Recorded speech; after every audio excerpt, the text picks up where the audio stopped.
Hey there, this is Matt with State of Flux, here with a review for Avengers Age of Ultron as we continue our path towards Avengers Doomsday. And this is probably the ugly stepchild, if you will, for the Avengers franchise.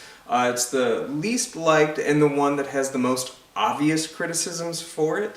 Yet I also think it's kind of a masterpiece, and people are really sleeping on the qualities, though people have genuinely softened on some of their criticisms towards this movie in the wake of the back half of Phase 3 and seeing a lot of these storylines pay off. This movie really does suffer from an Iron Man 2 situation where on top of supporting its own story that it's trying to tell, it keeps giving us side quests that are world building more than cohesive towards this narrative.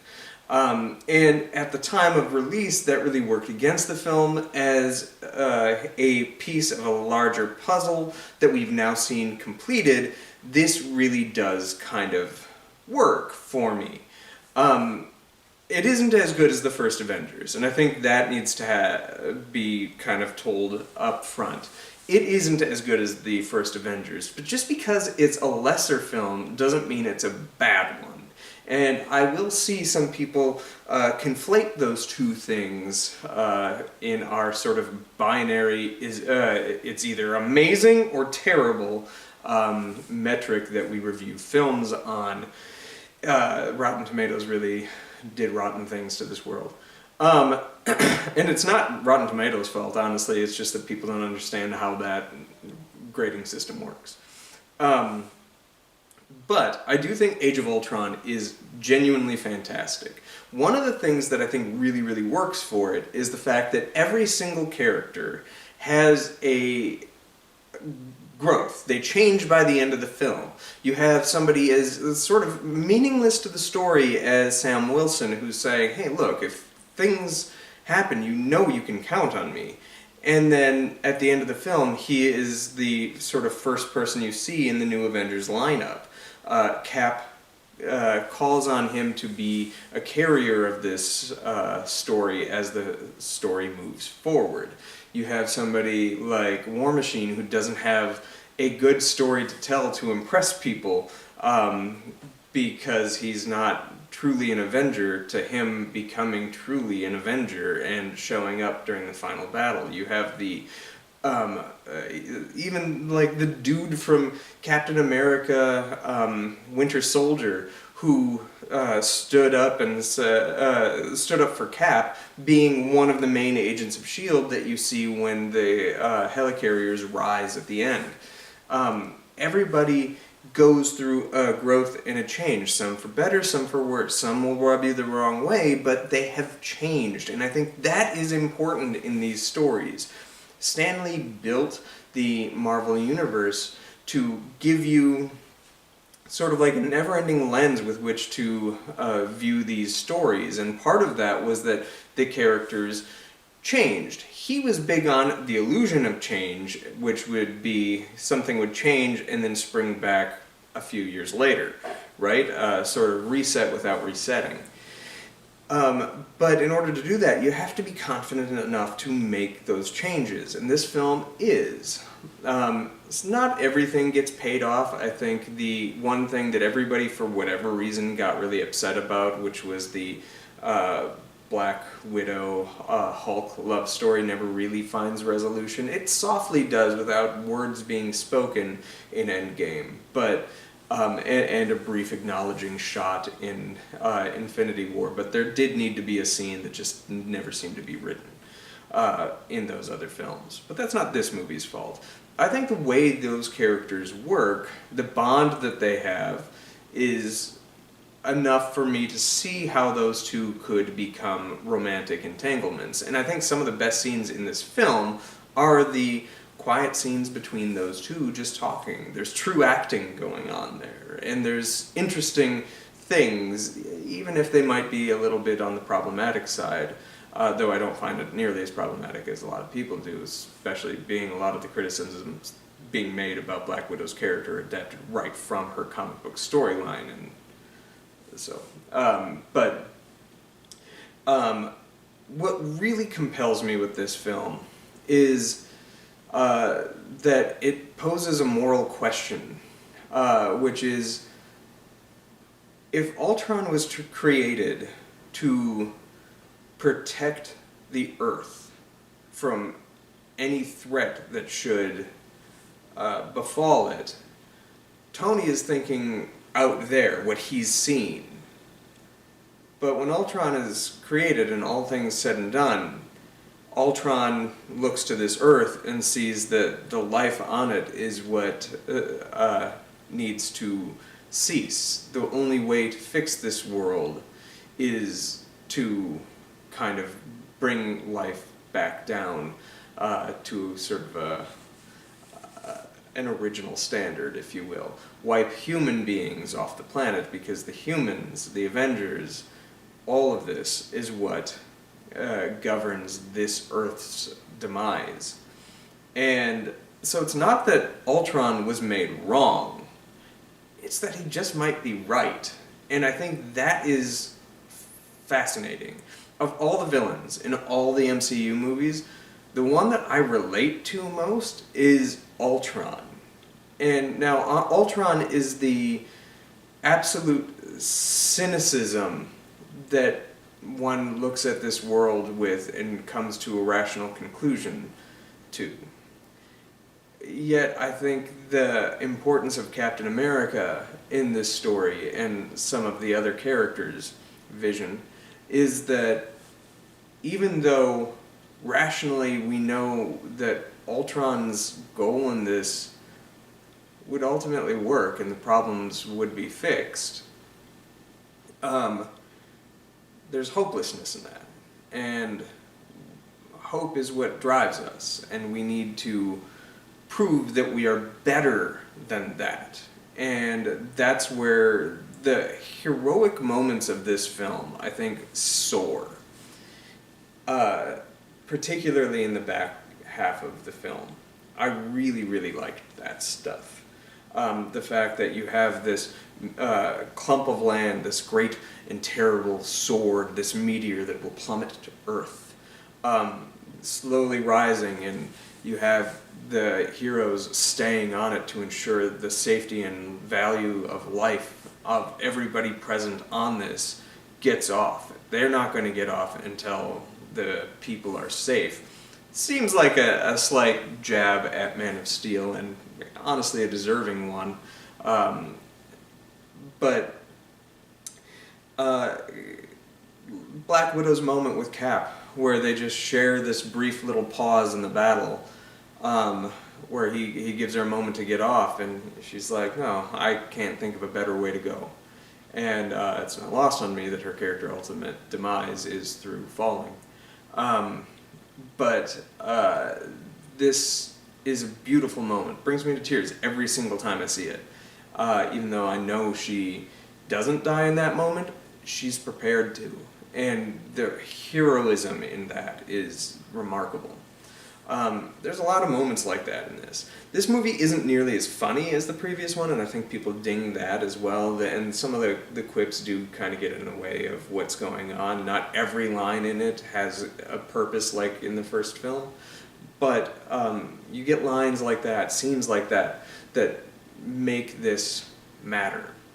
One of my other favorite scenes is, we haven't even touched on the twins, but when Wanda is in the shed during another little pause with, or I don't know if it's a shed or a store shop or whatever, with Hawkeye.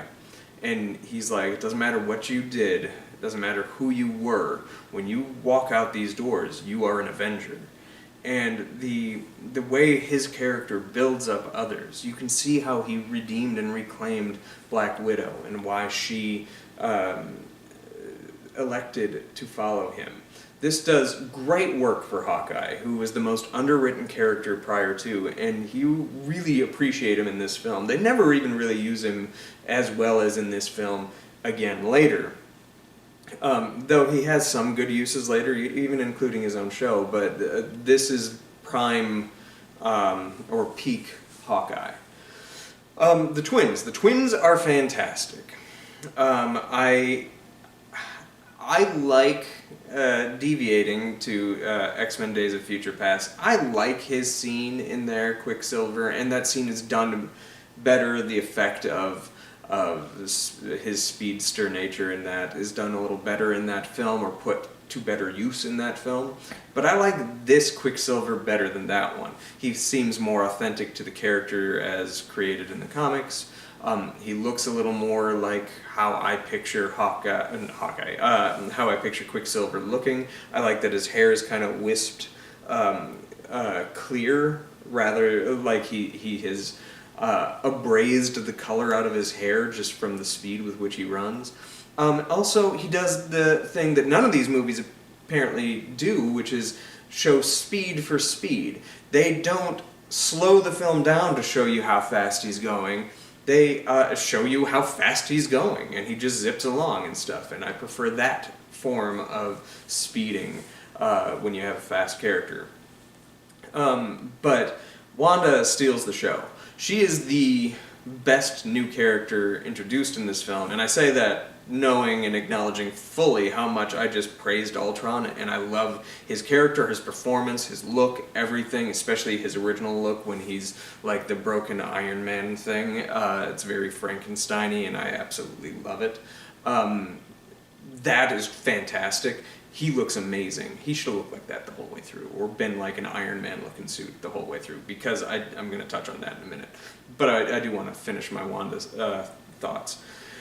She is such a compelling villain in this film, or character, because she is something we've never seen before. She taps into the characters' heads and psychology and shows them what they kind of fear the most, what will reduce them to not being their heroic self. You see Tony being shown a vision of one possible kind of future where he is responsible for the death of the Avengers, the death of everybody, because it's not just Avengers that are lying there, there are other bodies there too, and he is at fault because he didn't do anything. He gave up being Iron Man. You have the Cap being shown what it would look like if he had gone to his beautiful dance with Peggy and bringing her back. Oh, beautiful chef's kiss. When my daughter saw that, she geeked out. Showing Thor Ragnarok of what's to come. I like this look of Ragnarok better. It's very ethereal, whimsical, and kind of spooky rather than what we ultimately get, though that is a very good movie, and we'll touch on it later, or at least I remember it being such. But all these characters are being shown things, and you get to get into the psyche of who these people are. And her powers are interesting, visually. And you see what incredible strength she has, and that, in the way Elizabeth Olsen played her, I do miss the accent. She did a good job with the accent, I thought. I don't know why they got rid of that. But the way she plays her is fantastic, and I really appreciated it. Getting back to this film, Ultron's the heavy of the film, right? But I don't think he's the main villain. I think the main villain in this story is Tony Stark and his own hubris, his belief that he can make better worlds, and him as the villain, the real Dr. Frankenstein to the monster that is. He's not misunderstood. He makes himself certainly understood, but you can also see where he's coming from if you kind of analyze his motivations, his actions. I think the choice of having Tony be your villain is an interesting and compelling one, and how that ruptures the Avengers. The cracks leading to Civil War really, really come into focus here. And it's not just Tony and Cap going at it. It's Tony and Bruce, who was originally like-minded, but then is like, why would we create a Vision character when we've already so failed with Ultron? What are you doing, Tony? Kind of thing. It's fantastic. I also like how Thor sees Stark as a threat and just like picks him up, and it's fantastic. How all of the characters interact until he has his quiet moment in the shed with Nick Fury, who tells him that this is what heroism is at times. Not being seen as in you doing the right thing, even though the right thing is what you are doing. When you're left to your wit and your will to survive. And he's not talking about like personal survival, he's talking about the survival of the team. And keeping it all together. It's a great scene. The whole film is full of these great moments. Yes, some of the quips are intrusive. Yes, Thor going on a vision quest, the creation of Vision himself, a lot of the stuff in South Korea seems unnecessary, yet a lot of that stuff does pay off. The little micro trip to Wakanda, or not to Wakanda, but to Ulysses Claw, played excellently by Mr. Gollum himself, Andy Serkis. He's so good in this, and I wish he would do more live action because he's fabulous. I got insanely excited to see Black Panther once I saw him in Age of Ultron. I was like, oh, we're gonna get an awesome bad guy in Black Panther, and we sure did, but I don't know if it was Andy Serkis. However, all these things are great, but as I'm describing all of this, it's a lot, right? This movie is a lot. For the criticisms some people had with the first movie of having kind of too many characters, there's even more characters at play, and everybody has something going on. It's Joss Whedon's clever writing being able to juggle it all effectively. Now, it seems messy upon first viewing, but upon repeated viewings and completed viewing of the original saga, the Infinity Saga, it's not nearly as messy as it seemed. In fact, it seems quite astute in showing a roadmap of what's to come, where we've gone, and what has to happen here. And it even leaves up some things that seem inevitably to play into what is Avengers Doomsday. And I think that film will work, if it does work, based on some of the things that happen in here, providing Tony Stark's motivation. But yeah, it's the stuff that I really like is the Frankenstein of it all. You might have seen my review of Frankenstein, where I talk about how it's my favorite literary story. This is the Marvel Cinema's version of it, and I really, really liked the Tony Stark of it all, the Ultron, and eventually Vision. My daughter liked this one more than the first Avenger film. She locked in instantly. She really liked Ultron and how he starts by doing his like Pinocchio, the strings, and that whole thing. She really liked Ultron, thought he was an interesting threat. She loves Wanda. She's like, I want to see more Wanda. When do we get to see more Wanda? I'm like, you just got to hold off a couple movies and she'll be back. But she's like, I want to see Wanda again. She's great. She got a little sad when Quicksilver died. She was sure it was going to be Hawkeye. But her scene, she was all about the scene where they're all trying to lift Thor's hammer. She thought that was just like, she was radiant in that moment watching it. But when Vision, and she's like, do we trust him? Is he a bad guy? And all that kind of stuff. The moment he picks up the hammer and hands it to Thor, she just was like, and the complete shock, and she was like, he's worthy, and like she geeked out at that. Watching that with a kid was effing fantastic. She liked the final battle, and it got to the final showdown between Vision and Ultron, which is a conversation, and it's a beautiful one, and she responded well to it. She wanted to pause and talk about it afterwards. And I do think that sentiment of "You people are doomed," that Ultron says. And Vision immediately accepting it by saying, "Yes, they are. But something is not beautiful because it lasts," is one of the most important messages to take away in any movie that I've ever seen. Our end is inevitable. And the beauty in all of this is that we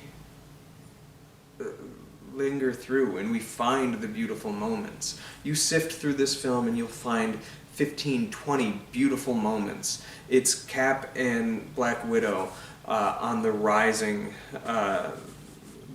turf. It's Black Widow and Bruce Banner flirting in the at the Stark bar. It's Cap and Banner discussing the importance of human connection. There's so many examples of the beauty and fragility of life sprinkled throughout this film, so that when you get to that line, it hits hard, and it's one of my favorite lines in cinema. Full stop. So, needless to say, I'm a big fan of Age of Ultron, but I know I'm kind of in the minority there. I think it's a film rife with issues and problems, but they don't really bother me. They just don't. It's not as good or clean of a film as the first Avengers, but the stuff I like in this, I like more than that, and that's one of my favorite films of all time. If this one hadn't had so much interference from the Marvel Committee, which disbanded with this film and Ant-Man, if Whedon and Feige hadn't gotten into it about setting up the future and allowed this film to be what it is regardless of films to come, and I think a large part of what made the first one work was that wasn't a factor. I think we could have gotten a film that is infinitely better than that first one. And yet we have a film that I adore, problems and all. It isn't a perfect film, but there's beauty there if you look for it. Let me know what you thought of this film in the comment area down below. We are going to review Ant-Man next week before we move on to Civil War, the kind of back half of Age of Ultron. Thanks for watching. Like, subscribe, do all that good stuff. Peace.